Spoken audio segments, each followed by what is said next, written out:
Traditions are important in all of our lives. They help define who we are, where we've come from, where we're going, and we get used to them, and we're not always happy when people mess with them. Before I got married, I thought Sundays were for hanging out with families and watching football or baseball, whatever the sport was. And so that was my tradition, and I was very happy with that tradition. And then I got married, and I married an Italian. And it turns out they have a different tradition, which I very quickly discovered. Sunday afternoons were about going to the family and talking over each other for hours at a time and never getting to the game. And that was very hard for me to adjust to. I was used to one tradition that defined who I was, and now I met this person in my life, and my traditions totally got reframed. That's really what is happening in the Last Supper. Jesus is reframing a tradition. Not everyone will understand it. Not everyone will grasp it. Many people will think it's ridiculous, ludicrous, maniacal, even blasphemous. But he is radically redefining a tradition. We've been following this series of Jesus teaching his disciples on the way to the cross. We've called it Conquering the Chaos, how God is preparing us to deal with the wilderness experience in our life. And as they are approaching Jerusalem now, and as they enter that area, they're repeating a pilgrimage that has been repeated millions of times. For 1,200, 1,400 years since Moses led them out of Egypt, they've been entering the promised land, this holy place. And each year people came, and then when Jerusalem became the holy city and the temple was built, century after century, generation after generation, entered that holy city to repeat this tradition. And so they were just doing what they had done, and their fathers had done, and their forefathers had done. But this time something was different. Something would be entirely changed. Because Jesus was going to redefine the tradition in a way that would probably shock them, in a way that, quite frankly, they would not even understand till many years later. We see that story unfold, at least as Matthew tells it, in chapter 26, verse 17. We're told, on the first day of the festival of unleavened bread, the disciples came to Jesus and asked, "Where do you want us to make preparations for you to eat the Passover?" And he replied, "Go into the city to a certain man and tell him, the teacher says, my appointed time is near. I'm going to celebrate the Passover with my disciples at your house." So the disciples did as Jesus directed them and prepared the Passover. Already we can tell that something was happening here. It was a week-long festival. They went in. It's the whole week is called the Festival of Unleavened Bread. It starts with the Passover. But already plans have been made. Somebody is already inside. Now, we're not told a lot about this individual. We really don't know much at all. Now, the other Gospels, some of them have a little more detail. They tell us about the conversation that the disciples had with him. And Jesus says, here's what you're supposed to say. But we never find out who this is. We never find out who he was at, how he was asked. We don't have any of those arrangements, but what we see is that somebody is setting the stage. Somebody is putting together the context. See, Jesus is purposely rearranging things because he has a very important message to send. This was important to him, critical for him, as he prepares his disciples for what is going to happen over the next few days. It's kind of a sign to us to be alert, to think, to be reflective as we follow this story, because Jesus is really trying to tell us something critical. He's going to retell the story of Passover. Now, interpreters are not all agreed about whether the dinner he's about to have, whether that's the night before Passover or it's the Passover dinner itself. There's some reason for either side. But the important thing is what's clear as we see the story unfold, as he reinterprets these symbols, he's talking about Passover. And two particular aspects of Passover kind of come to the front, and it has to do with this idea of unleavened bread, the festival unleavened bread. And the other thing is the Passover, Lamb himself. He starts off with the bread, at least in Matthew's account. We're told that he's at dinner, and at some point in the dinner, we're not told exactly when, he picks up bread. He takes it, he breaks it, he gives thanks for it. And then he simply says, "Take and eat. This is my body." Very simply, take and eat. Imagine you're there for the first time and he hands you bread and he said, "Take and eat. This is my body." What would you be thinking? It's not a common request. Clearly, this is something different. Now, Luke and Paul have different words. Paul says words have been revealed to him by Jesus himself. But those words are slightly different. In his account, it says, "This is my body given or broken for you. Do this in remembrance of me." They share similar meanings. It's really Paul's version that we use in our communion here. But you can see what he's doing. He's drawing a direct analogy between the bread and his body. What's that all about? What does that mean? What is he teaching his disciples? How is he reinterpreting? We remember now this is the festival on unleavened bread. Unleavened means what? No yeast. Right? So you bread breakers, you know, you people, you know how this goes. When you make bread, you're supposed to add yeast, but what do you have to do? You have to wait, right? You have to wait for the bread to rise before you bake it. But the whole thing here is they don't have time. See, in the original Passover story, there was no time. No time to let the bread rise. So bake it without yeast. Which is an odd thing, because for 400 years they were waiting for deliverance. There was plenty of time, hundreds of years. It could have come at any time. But now all of a sudden, God says, no, now's the time. No time. Bake the bread, let's go. You see, when they left, they were going to need that bread. See, their exodus, their freedom from deliverance, would just take them into the wilderness. They weren't to their destination yet. They were just delivered from captivity, and now they had to go out and survive in the wilderness, and this bread had to sustain them. But this bread that they took with them out of Egypt, it didn't last very long. As the trip went on, they needed more bread, and then God did something extraordinary. More unleavened bread. It just rained out of heaven. Just rained out of heaven. Can you imagine just bread raining out of heaven? It must have been quite an experience. They called it manna because they didn't even know what it is. This was, what's this? That's manna. It just appeared. It didn't last. It's forever. It was just enough, just for the day, just when they needed it. They didn't earn it. They didn't buy it. They couldn't make it. They just had to wait for it. God provided it. See, God took them out of captivity. He took them out of this place of judgment, and He led them through the wilderness, but He didn't abandon them there. He fed them. He sustained them with this bread from heaven. I think most of us have been in those wilderness places in our life where we've kind of think we're following God. We thought we're out of the hard stuff, but then we get in these places in life and it's just there are no answers. I mean, think of these children of Israel out there in the wilderness. There's nowhere to go. They don't have farms. There are no stores. How are they supposed to feed themselves? They're kind of at the end of their line. They're out of answers, and God shows up.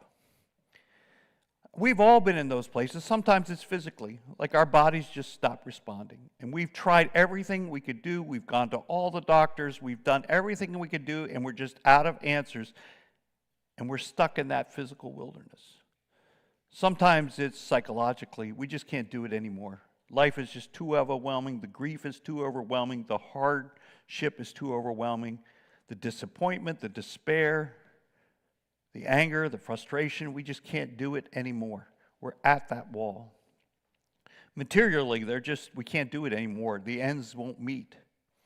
We've all been in those places where we're in the wilderness on the way to the promised land, but we just can't do it anymore.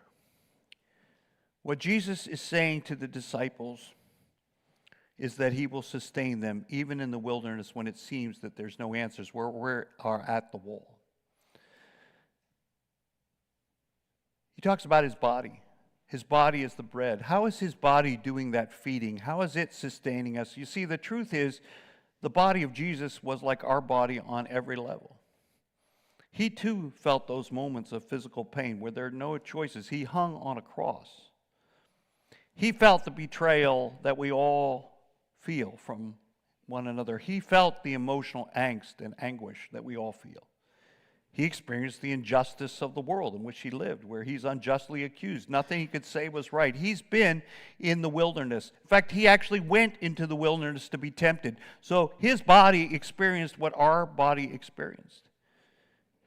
He experienced the loss of people he loved. He experienced all that. He even experienced death. Unjustified death. Execution he didn't deserve. Painful death. Torturous death. Public humiliating death. He experienced that. And yet somehow, even with all that death and all that trial and all that difficulty and all that suffering, that was not the end of his story. That body rose again from the dead.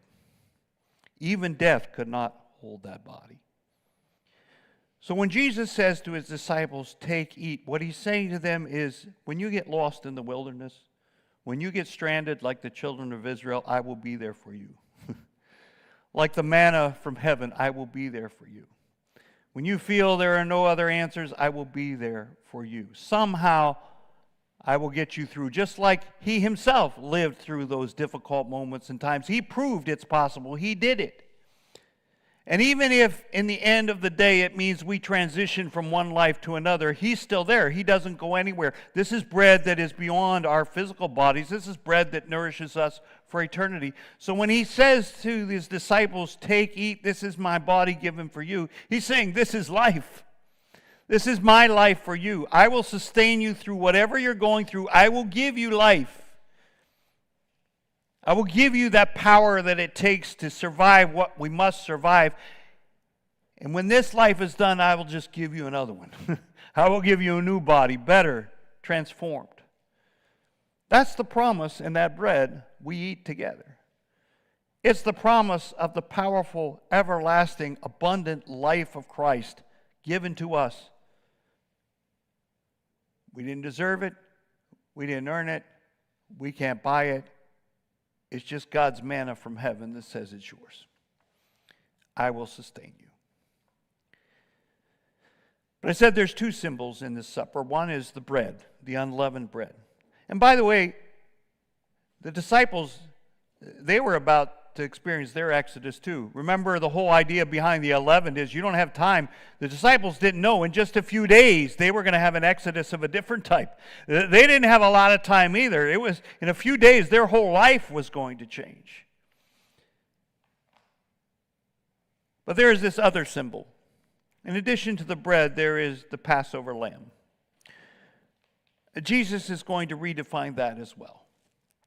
But to understand how he redefines the Passover lamb, we have to remember the sacrifice, the story. He introduces it this way by talking about new wine, a new drink, a new cup. Look at what he says in verse 27. He says, then he took the cup, and when he had given thanks, he gave it to them, saying, drink from it, all of you. This is my blood of the covenant, which is poured out for many for the forgiveness of sins. He's drawing an analogy between this cup of wine. We assume it's red wine. I don't know what kind. I don't know what the vintage was, but red wine because it represents blood. It's the blood of a covenant, the blood of forgiveness. And since we are in Passover, there's a clear reference, I think, to the Passover lamb. You remember how that lamb, it delivered the people of God, that was about covenant. It was the blood of that lamb that kept them from judgment, kept them from the death judgment. You remember they took the blood of that lamb and they put it on their doorposts, and when the judgment of God came through, the angel of death came through, he saw that blood on the lamppost and he let those families be.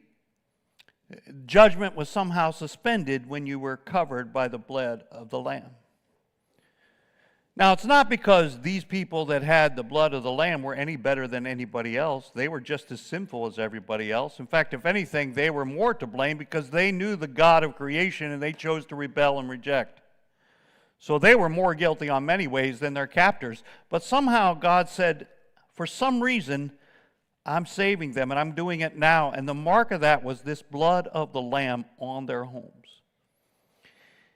This was the first of many sacrifices, blood sacrifices, that God would communicate through Moses.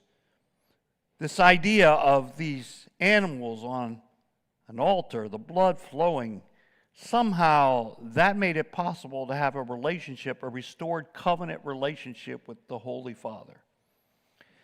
In our culture, it's hard for us to imagine what that means because we don't do that anymore. That's not how we relate. But in that culture, it made all kinds of sense. In fact, God was radically interpreting tradition in that time. See, in that day, you gave sacrifices to God because He wanted them. He needed them. That's how He ate spiritual food. But God turned that whole thing around. Those sacrifices were not for Him. They were for us. They were for His people. Those people, they needed to know that they were forgiven. They needed to know they were restored. They needed to know they were bonded to their Holy Father, even though they messed up. And so when God came with judgment, He wanted to provide a way for them to avoid the judgment and be restored to the Father. Now, they knew judgment. They were in a place of judgment for 4 centuries. They were there because of their rebellion and their disobedience. So they understood judgment. Why would God just suddenly say, now is the time of salvation, now is the time of restoring? Why would He end the judgment then?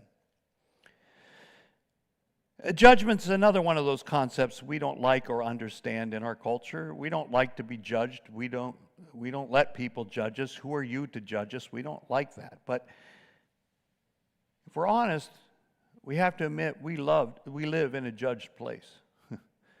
We live in a place of judgment. Like the ancient Israelites, they were living with the consequences with centuries of bad decisions. They lived in a messed up world just like we live in a messed up world. And it's not just because of our decisions, it's because our parents and our parents' parents and their parents and the people from this place and that place and the collective assembly of all the bad decisions that have been made, we're in this place of mess. This is a place of judgment. This is what God said all along. If we don't listen to Him, this is what your world will become. And lo and behold, this is what it's become. And I would say also transparently, if we look in the mirror, even though we think it's everybody else's problem, we would have to at some point look in the mirror and say, yeah, okay, we've messed up too. We're not as perfect as we think we are. We've made some bad choices, which, by the way, probably affect other people, our neighbors, our children, our grandchildren. We've messed up too. And quite frankly, we don't even know why or when we messed up. It had to do with our parents and our grandparents, and it's their fault and what they made us to be and the way our bodies are and this society, and it's just a mess. We live in a place of judgment, and we're part of the problem. It's just like the ancient children of Israel. And so God chose to reach into that mess and say, I'm going to fix this. I'm going to deliver us from the brokenness of ourselves. I'm going to forgive those sins. I'm going to reestablish a relationship. I'm going to give you the forgiveness that you need to come back to me and experience that love, that vital love with the Heavenly Father. It's that forgiveness, that cleansing. And He doesn't just say it with words. It's in this sacrifice. Somebody, something died, paid the penalty already, so we can put ourselves on that and say, yes, it's paid. I can move forward. For reasons that only God understood, He allowed the death of animals to take the place of our death. Yes, our rebellion, our brokenness, where we're headed, it's all death and separation from God. That's where this whole train is leading if nothing changes. But for reasons only God understood, year after year, decade after decade, century after century, people put animals on an altar, and He said, I'll take the death of that animal in place of the person. Which again makes no sense, but Jesus there in front of everybody said, that's because this whole thing was pointing to me.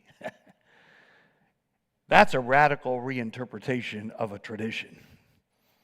For centuries, millennia, it was the animal that was the sacrifice, and Jesus says, no, I'm the sacrifice. I'm going to be the one that takes the death for your failure. I'm the one that's going to make this right and extend this relationship and administer forgiveness. I'm going to die in your place for you. Not just you individually, but you collectively. All people, all time, I will die there. So, when you want to be restored to your Heavenly Father, there's a place where this penalty's already been paid. You're no longer defined by your sin and your failure and your brokenness. You're defined by new life. So when Jesus says, here's the cup, it's the covenant in my blood, but the new covenant, that's what he's talking about. It's no longer based upon the blood of animals. It's his own blood that he sacrificed so that we can have a restored relationship with God. And when we start feeling down on ourselves and we define ourselves by our sin and our failure, we say, you know what? Jesus did that already. We're defined by his love, not by our failure. Jesus did that for us. And every time we take that cup, we're reminding ourselves of this gift, the sacrifice that he made for us. The benefits of that sacrifice he gives to us, this restored relationship with our loving Heavenly Father. That's the promise in that cup. We didn't deserve it. We didn't earn it. We can't buy it. All we can do is receive the blessing in that cup. You can imagine the disciples hearing all this. That's a lot to swallow. I mean, they spent their whole lives doing tradition this way, and now Jesus says, by the way, all those things, they pointed to me. It's going to take a while for them to figure that out. But here we are 2,000 years later, and we're still trying to figure it out. We're still letting judgment define us, sin define us, failure define us, hatred define us. We're still letting all kinds of things define us, but we haven't yet figured out too often that God defines us with his love and forgiveness. This bread that he offers us, this cup that he offers us, can give us an entirely new reason to be, a new reason to live, a new reason to hope. And he ends the story with that hope. After he talks about the cup, he gives them this promise. He says in verse 29, I tell you, I will not drink from the fruit of this vine from now on until that day when I drink it new with you in my Father's kingdom. Now, all of a sudden, that image of the cup, it switches from blood to fellowship. It's dinner. It's Sunday dinner with the family. When we all get together, we just fellowship together. Jesus says two things. One, he lets the disciples, it's going to be a while since we do this kind of thing again. There's a change coming. You don't know it yet, but it's going to be different. But in those moments where you don't feel the fellowship of Jesus right there because he's somewhere else and you're here, he said, I want you to know I'm waiting for you. When this is all done, we're going to get back together again. We're going to have this fellowship together. We're going. This fellowship is not going to end. This is going to last for eternity. And so in those moments when we're stuck in the wilderness and there doesn't seem to be an end anywhere along the way, we have this hope that when we're transitioned out of this wilderness, when we're delivered from captivity and we make it through this life, there's another life waiting for us that has always been the promise. The garden that he put his first children in, the new garden that Jerusalem was supposed to be, that it turned out not to be. He has this destiny in place for us, and he says to the disciples, you'll get there. That hasn't changed. There's hope here. So what's the point? We started out with this notion of our traditions sometimes need to be redefined. We need to think of kind of what they really mean. And Jesus does that for this tradition of Passover. I hope we can learn from his redefinition and help it to redefine who we are. I hope when each of us gets into that place of wilderness where we really don't know where to turn. And maybe if it's not us, it's someone in our family or someone we know, they're stuck. There's nowhere to turn. I want us to remember the promise in this bread and in this cup, that he will sustain us through those broken times. He will rebuild and restore and remake and recreate and forgive and heal and rebind himself to us as we rebind ourselves to him. He will create this new family in love until we're all joined together once more in that fellowship that he always desired for his family. So I think very simply the truth is this. When we're stuck in the wilderness, remember this promise, that he will forgive us, he will sustain us, and he will take us and lead us all the way into his presence. That's his promise right there in this symbol. So where do we go here from here? What are next steps? Well, one thing we're going to do as the next step is we're going to participate in that same supper. Think about that. We're doing the same thing that was done 2,000 years ago. We're hearing those same words. Because that promise was not just for that group of disciples there that day. It's for us, all those have come after, to know that Jesus will sustain us. And then as we go through this Easter season, as we make our way through Good Friday, where we think specifically about that cross tomorrow and what happened on that cross, and then we think Easter Sunday and dig down a little deeper into what that means. Through all of that, in back of that is this preparation that he gives. Let's just remember that all of this is a promise from God to sustain us from here to eternity.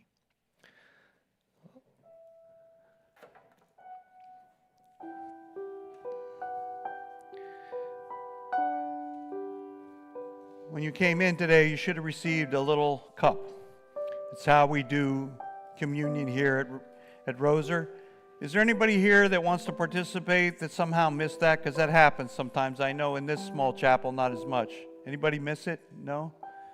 Here at Roser Church, everybody's invited to participate in the meal, right? Okay.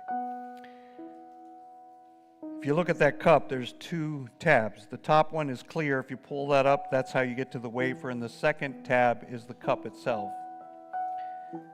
We're going to use the words that Paul uses when he introduces the supper. In his letter to the Corinthians, he tells us that as it was revealed to him, Jesus took bread and he broke it. And he says, this body is broken, it's there for you. Do this in remembrance of me. What's he saying? Well, we just talked about it. I mean, he's saying he understands broken bodies. He understands that life is hard. He understands that all kinds of brokenness is in this world, in us and in the world, and we got to deal with all kinds of mess in this wilderness. That's one thing he's telling us. But then he's also telling us that through all of that, he will sustain us. He will feed us. Just like bread feeds the body, he will feed our souls. Through that wilderness, through those difficulties, through those challenges, through that pain, and even when this body dies, he'll give us life everlasting. We'll have a new body that will live forever. He's promising it all in this piece of bread. We don't deserve it. We can't earn it. We can't buy it. All we can do is receive the blessing from heaven. Pour it out in his grace. Let's take, eat in remembrance of him.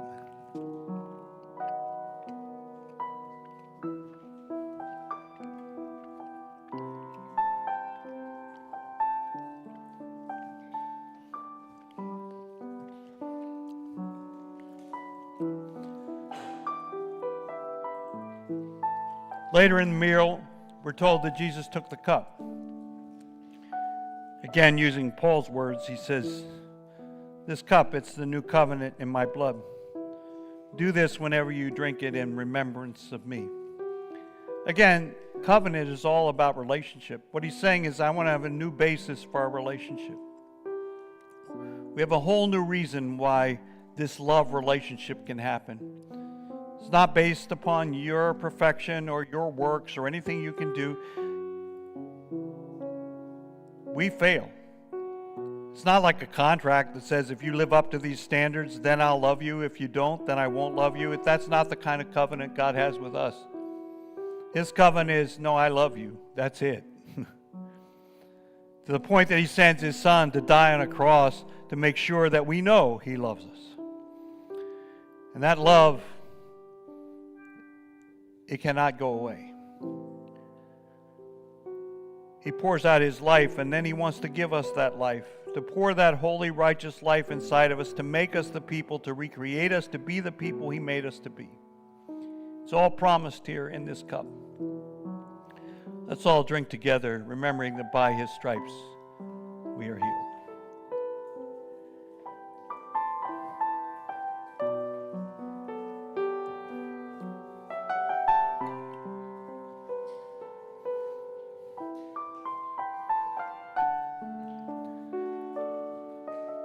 The power of this bread, the power of this cup, it all works because of two historical facts. The death of Jesus upon the cross and his physical resurrection from the tomb. Tomorrow, if you come back at noon, we're going to talk about that cross, that historical event, that transition point in history, that death that changes everything. And if you come back on Easter, we'll talk about that other fact, that resurrection of Jesus Christ who walked out of a tomb and gives us promise of new life.